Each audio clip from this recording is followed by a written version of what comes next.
Pemerintah terus mempercepat upaya rehabilitasi dan rekonstruksi pasca bencana besar yang melanda 3 provinsi di Pulau Sumatera pada akhir 2025 lalu.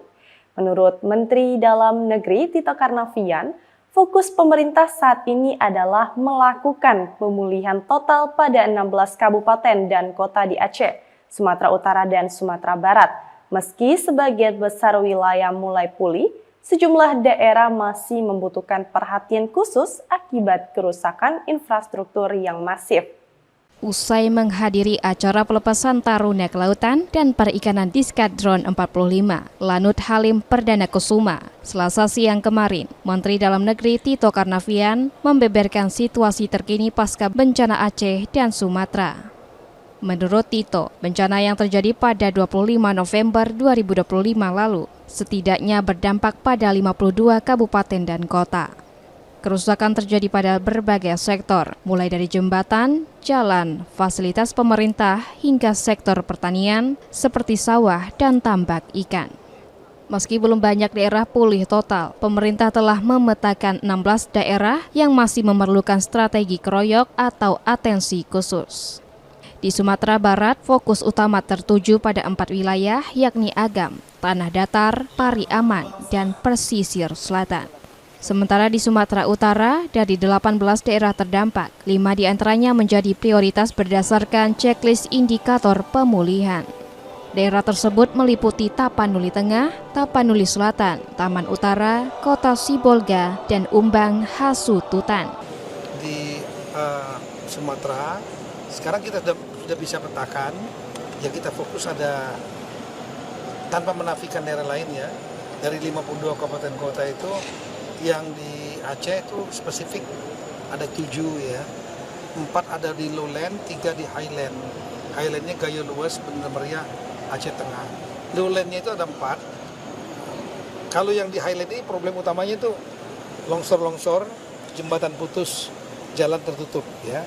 Sementara kalau di highland, lowland, itu lebih banyak karena limpahan lumpur yang luar biasa dari sungai-sungai dan lain-lain. Itu terutama di Aceh Tamiang, kemudian Aceh Timur, Aceh Utara, Pidi Jaya. 4 ini. Meskipun ada juga ada tempat-tempat lain yang terdampak, tapi tidak seberat yang 4 ini. Kalau di Tapanuli, Sumatera Utara, terutama Tapanuli Tengah, itu banyak lumpurnya. Tapanuli Selatan, Kota Sibolga, kemudian di Tapanuli Utara longsoran, ya. Di daerah Umbang Hasu Tutan longsoran. Kalau di Sumatera Barat ada 3, Agam, Tanah Datar, Kabupaten Pariaman sama longsoran dan banjir, ya. Lumpur, terutama di Tapanuli Tengah dan tambah lagi pesisir selatan. Nah khusus yang sekarang ini kita melihat karena ini problemanya lumpurnya juga masuk dan setelah itu nggak hujan mengeras mereka. Ini masuknya sudah sampai ke ganggang, masuk ke rumah-rumah. Yang di jalan umum, tempat umum yang bisa masuk alat berat, itu memang bisa dikerjakan alat berat. Tapi kalau yang di ganggang, rumah-rumah nggak bisa. Itu harus door to door, man to man masuk ke sana. Tantangan terberat berada di Provinsi Aceh, dengan 7 kabupaten kota yang masih menjadi fokus utama pemerintah. Masalah utama di wilayah dataran rendah Aceh adalah tumpukan lumpur pekat sisa banjir yang masih menutupi rumah, sungai, dan infrastruktur penting. Ketujuh daerah tersebut adalah Aceh Tamiang, Aceh Timur, Aceh Utara, Pidi Jaya, Gayo Luas, Takengon, dan Benar Meriah. Pemerintah berkomitmen akan terus mendorong sinergi antar lembaga, termasuk Kementerian PU dan Badan Pengelola Investasi Danantara, untuk memastikan seluruh akses ekonomi dan fasilitas publik kembali normal 100%. Putra Adi, Jawa Post TV, memberitakan.